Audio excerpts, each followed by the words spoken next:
Bonjour les élèves de CE3. Dans notre nouvelle leçon d'expression écrite, nous allons savoir comment écrire un compte rendu. Alors soyez très attentifs pour savoir l'écrire et pour être capable de le faire. Et là, vous allez prendre la page 170. Voici un compte rendu que je vais lire pour vous. Journée sportive à l'école. 29 septembre 2014. 1. Le trajet. Nous sommes partis à vélo pour rejoindre le parc où avait lieu la course d'orientation. Nous avions chacun un sac à dos contenant notre pique-nique, de l'eau et de l'eau. Nous sommes arrivés après 30 minutes au milieu de la circulation. Nous avons attaché nos vélos, puis les maîtres ont constitué les équipes. 2. La course d'orientation. Les maîtres nous ont distribué les plans, les boussoles et les photographies de ce que nous devions repérer.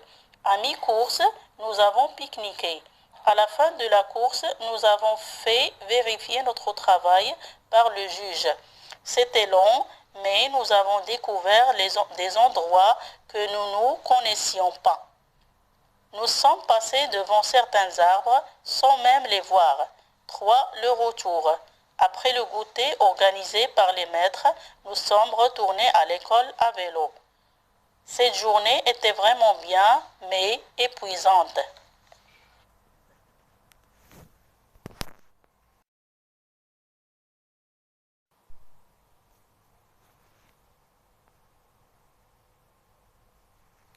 Maintenant, on passe à la phase orale. C'est celle de l'observation et découverte. La lecture du texte ainsi que l'observation de sa structure et de sa présentation, c'est-à-dire sa forme, vont vous permettre de remarquer que il s'agit d'un compte rendu. Celui qui l'a écrit reprend les éléments essentiels d'un événement vécu. Il s'agit d'une journée sportive organisée par une école au profil de ses élèves. La phrase écrite en rouge, c'est le titre. Elle sert à rappeler l'événement faisant l'objet du compte rendu. Celle en vert sert à indiquer la date de l'événement. La phrase en bleu, écrite à la fin du texte, sert à exprimer l'impression, les sentiments du rédacteur, c'est-à-dire celui qui a rédigé le compte rendu. Le texte reprend de manière précise, concise et organisée les moments importants de la journée sportive.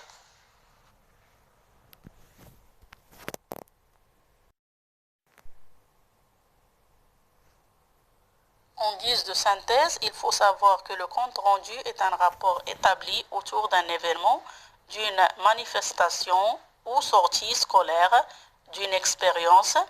Il mentionne, c'est-à-dire il reprend ce que l'on a fait, vu ou appris. Son rédacteur mentionne la date, le lieu et les personnes concernées par l'événement. Il indique aussi les étapes de déroulement de l'événement. Bien.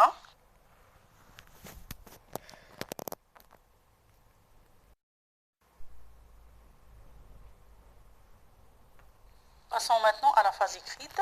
Alors, on a un moment de préparation à la production. Alors, en prenant le plan du compte rendu étudié, vous allez écrire le compte rendu de votre première journée de jeûne, ou bien celle de Youssef, tout simplement, la page 164. Pour rédiger ce compte rendu, on peut se référer au texte de lecture, premier jeûne, page 164 toujours. Il faut se rappeler les moments marquants pour une telle journée, c'est-à-dire la journée de jeûne, les rituels qui l'accompagnent, alors tout ce que vous pouvez faire dans cette journée, que ce soit les prières, etc. L'état de celui ou bien celle qui jeûne pour la première fois, ses sensations, sentiments éprouvés. Et bien sûr, vous pouvez vous aider au vocabulaire spécifique au mois sacré de Ramadan.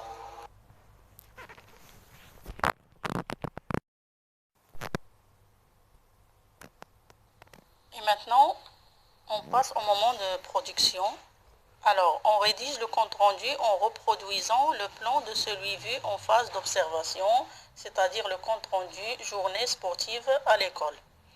Il faut relire ma production en se référant aux questions suivantes. As-tu situé la date de cet événement? As-tu raconté les événements dans l'ordre où ils se sont déroulés et les as-tu numérotés? As-tu donné ton avis sur cette journée? As-tu donné un titre au compte rendu? En répondant à ces questions-là, je peux dire que j'ai bien rédigé mon compte rendu.